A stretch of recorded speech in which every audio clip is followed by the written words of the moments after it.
Money Arata. There is a great deal of misinformation being spread about Bitcoin. The most common criticisms are related to Bitcoin's volatility and the inability to buy products and services with it due to the price variation. Another old and also wrong criticism is that the confirmation of a transaction for something ordinary, like a coffee, could take more than 10 minutes. We'll now explain why these criticisms have no technical basis. Now, the main attribute of a currency is trust, and trust can only be gained over time. In a specific case of Bitcoin, you can simply verify everything without having to trust any specific entity. Without a central authority, there is simply no one to trust. For anything to serve as a reliable currency, be it the dollar, Bitcoin, or gold, it has to go through stages of maturation until the population is able to trust that that good can be used as a medium of exchange. So whenever someone tells you of Bitcoin's failures, remember that Bitcoin was only created in 2008 and it's still too early as Bitcoin is working through its own stages of maturation. In addition to having a promising future ahead, we can also say that the present moment already generates many opportunities for those who know how to take advantage of this currency.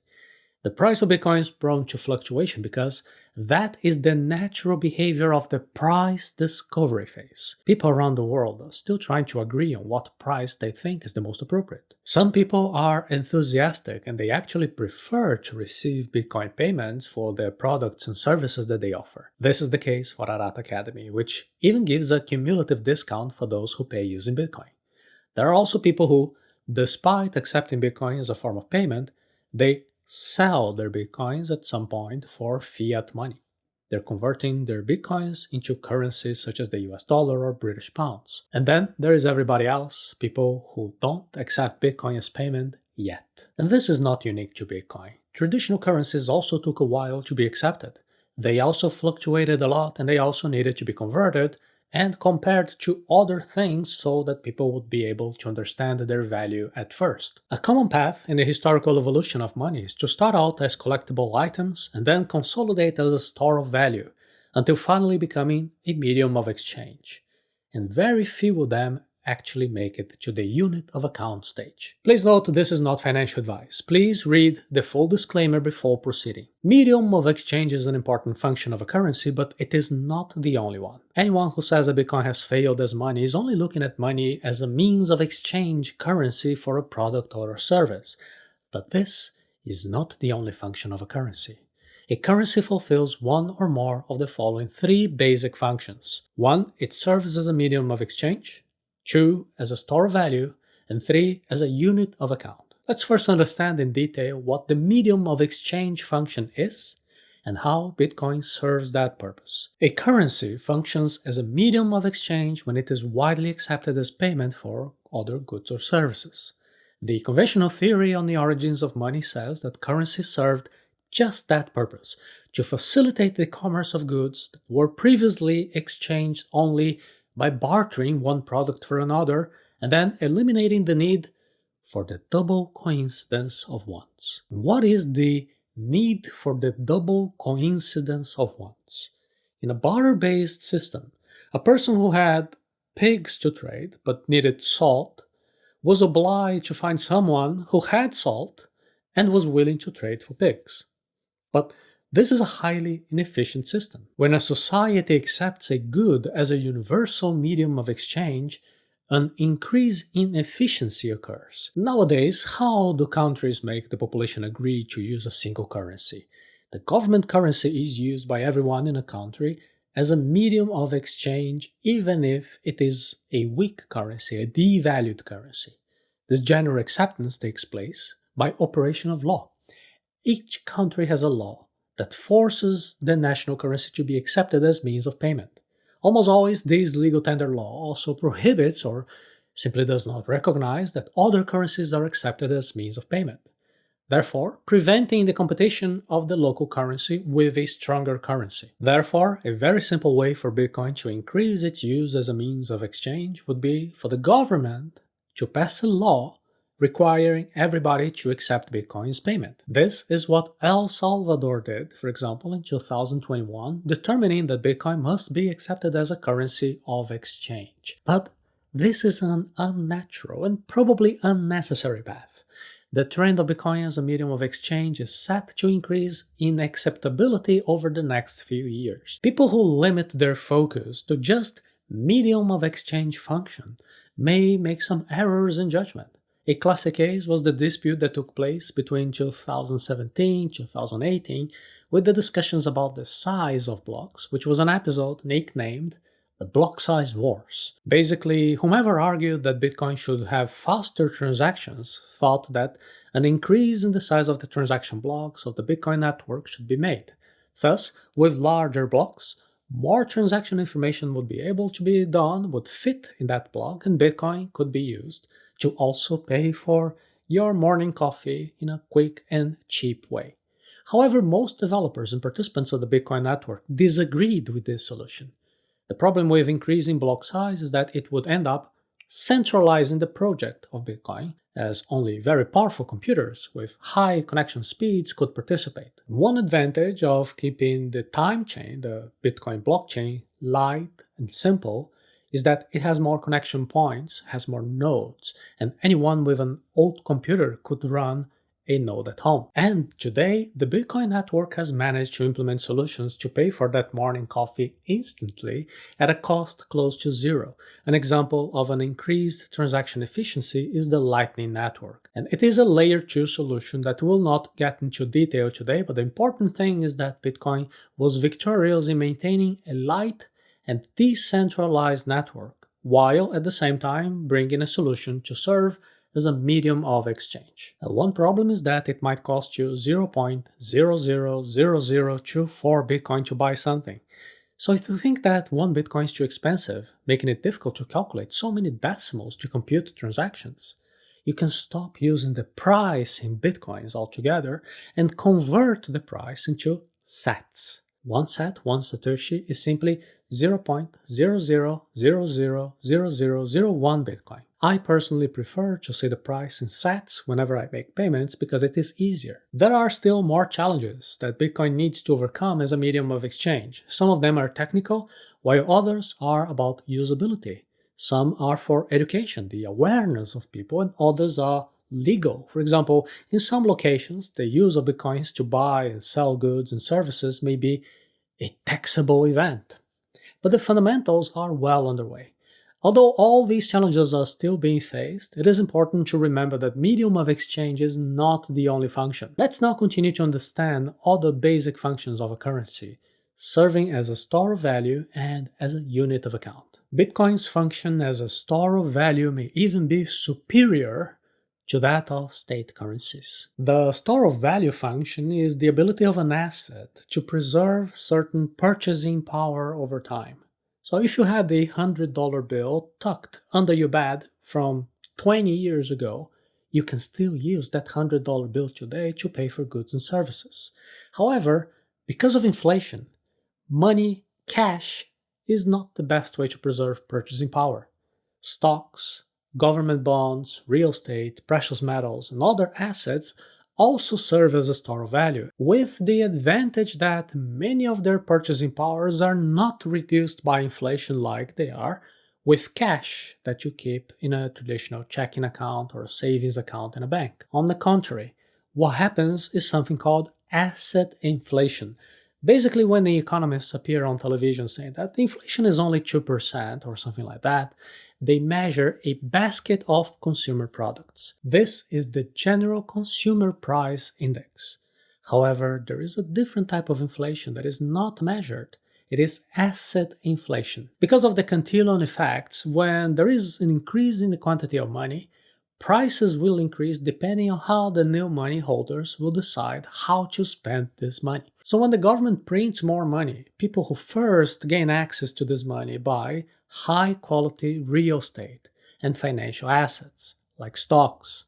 That's why the prices of well-located homes and good stocks go up. Quality assets, like real estate and stocks and Bitcoin, tend to rise in price because of the asset inflation. And this is also why it is very common to say that when the government prints more money, the rich get richer and the poor get poorer. See how cruel the methodology is. I'm going to use the word government in a broad sense to make our conversation easier to follow. It is as if the government thinks about calculating inflation and determining that you have the right to know that there is an increase in the prices of bread, butter, soap, gasoline.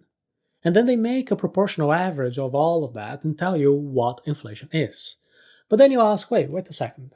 Are you also taking into account the increase in property prices? Are you taking into account the stock price increase? Because, well, I think I have the right to know that I have the dream of one day of buying a well located property. I have the right to dream of being financially independent, of owning shares in good companies that really grow, that pay dividends. But then it is as if the government says, no, no, no, no. For you, it doesn't really matter how much the prices of real estate and stocks have gone up, because poor folks like you don't need to worry about that. For you, we're just going to put here some bread and butter, banana, little gasoline, and other consumer goods. This is what we're going to be using to calculate inflation. Now, isn't that absurd? What you need to understand is that when television announces that inflation is under control, they want you to limit yourself to just buying food and a few basic groceries at the supermarket. But no one is actually taking into account your right to dream of one day buying a well located property or having investments. Because all of these dreams are now increasingly impossible to achieve because of the asset inflation. Compared to a few decades ago, you'll see that it is increasingly difficult to fulfill the dream of achieving financial freedom for a low income person. For young people of the current generation, they may never be able to buy their own home. However, if you look back a few generations, it was common for couples in their 40s to be able to buy their own home. The reason for this differentiation is that the price of real estate has gone up. This is asset inflation. When you look at stock prices going up and down, it doesn't necessarily mean that the company is better off today than it was a few years ago. It just means that asset inflation has occurred. Many rich people access the money that the government printed, and then they use that money to buy stocks. This makes stocks more expensive. It makes it more difficult for ordinary people to have access to this type of financial asset. A few years ago, maybe you could have dedicated part of your salary to also buy a considerable amount of shares in solid companies, but nowadays this is not viable. After all this explanation, we can now better understand the store of value function.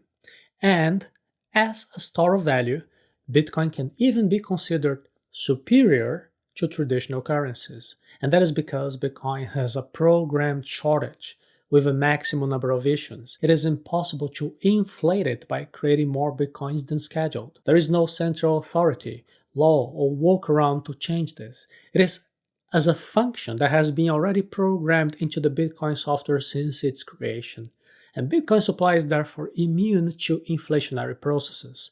It is physically impossible to create more Bitcoins than planned.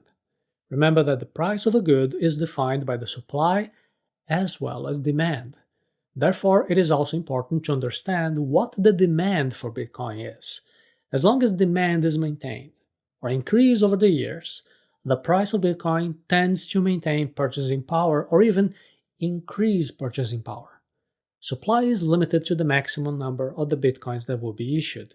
Now, having made all these clarifications, you also need to take into account that there are many speculators who are trading Bitcoin, so the price still fluctuates greatly. In this case, you need to be very clear about what time horizon you want to use the store of value function. If you have a short time horizon, you are at greater risk when you need to use that reserve right when Bitcoin might enter a bear market.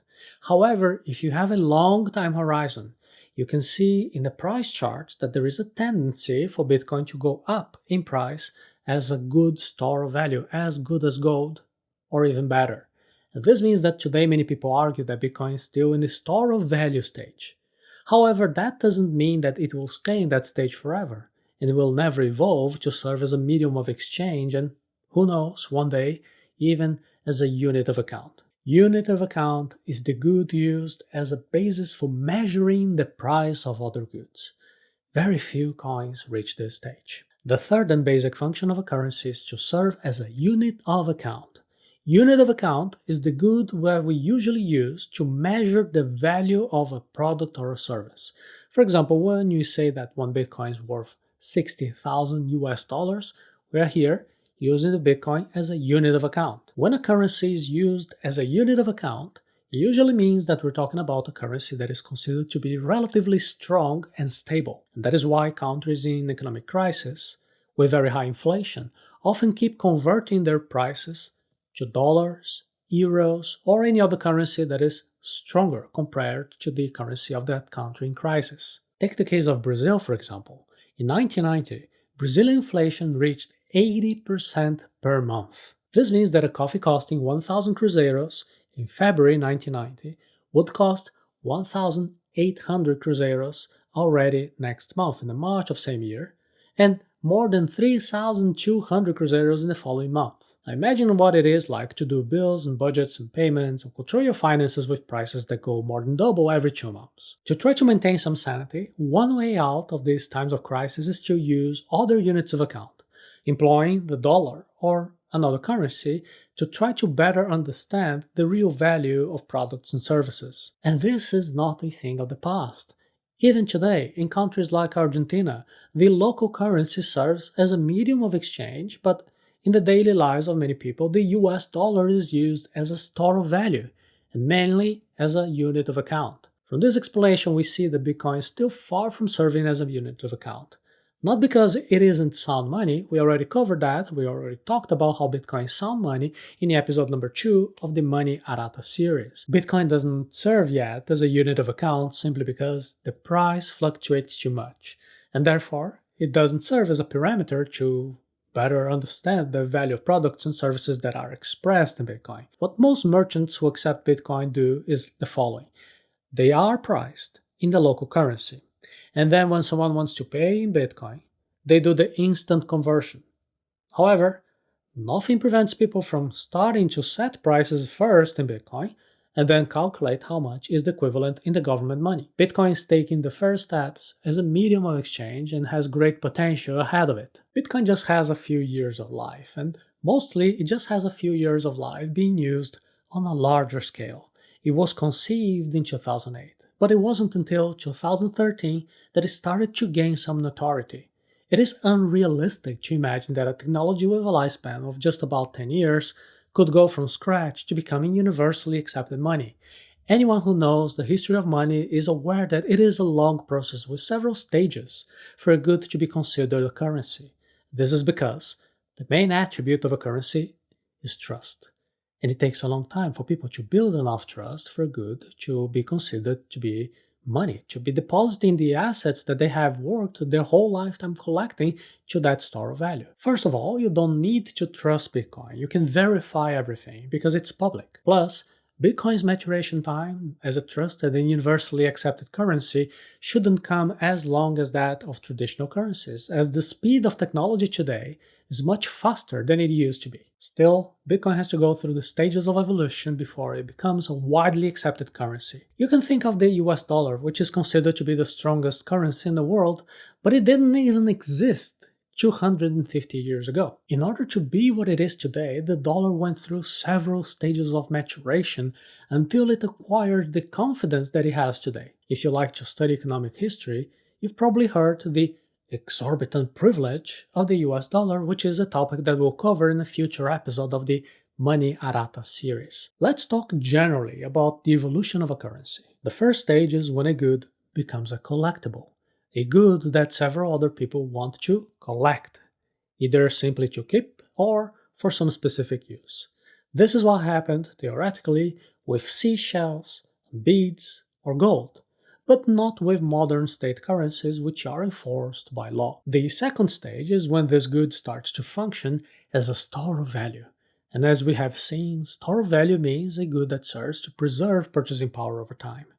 When a good is collected by so many people that is even recognized as a way of preserving wealth over time, it begins to function as a store of value. Many people consider Bitcoin just at this stage, on its way to functioning more and more as a stable store of value. The more people interested in it, the more it becomes valuable, and the purchasing power increases. There will come a point where the amount of people looking to buy Bitcoin will reach a plateau, and then from there, Bitcoin should stop fluctuating so much. And it's hard to say when that will happen.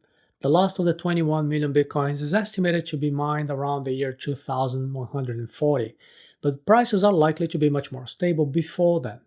And if you look at the charts since 2008, you will see that even though it is still strong, the volatility has been decreasing over time. It is at this point that Bitcoin moves to the third stage, with the function as a medium of exchange. Once it is established as a store of value, with smaller fluctuations, people should also start using it on a large scale to buy and sell products, pay for services, and purchase everything from very high value goods to the morning coffee. By the time that this stage happens, the technology must also have advanced further, working even faster and more efficiently than the current means of payment. Some say that this will never happen. But even if Bitcoin never gets to be widely accepted as a medium of exchange, that wouldn't necessarily be a problem. After all, gold, for example, has never again become a viable way as a medium of exchange to buy small goods, yet no one says that gold has failed as a store of value. If Bitcoin really becomes popular to the point of being universally accepted, it might even reach a more advanced stage, functioning as a unit of account. That is, in the future, we may want to convert the value of a weaker and more unstable state currency into the value expressed in Bitcoin. Or better yet, the price in sats, in order to be better able to understand the value of a good or a service. Bitcoin is a new technology, still in its early stages of evolution, but with a very promising future ahead of it. And today, it already functions as a store of value. It moves every day to serve as a means of exchange. Maybe one day it will even function as a unit of account, as a reference for other currencies. Until then, no one can say that Bitcoin has failed as money. If today it is still uncommon to pay for your morning coffee on the corner shop with Bitcoin, what you should do is to take advantage of this phase, in which Bitcoin is still consolidating itself as a store of value, and buy your Bitcoin at a much cheaper price than it's likely to be in the future. For anyone who wants to know how to do this safely and understanding everything in a very clear, easy to understand way, how to profit, I invite you to experience the Diamond Hands training. Right now, you can go to the special class on how to invest in Bitcoin safely by visiting arata.se/diamondhands.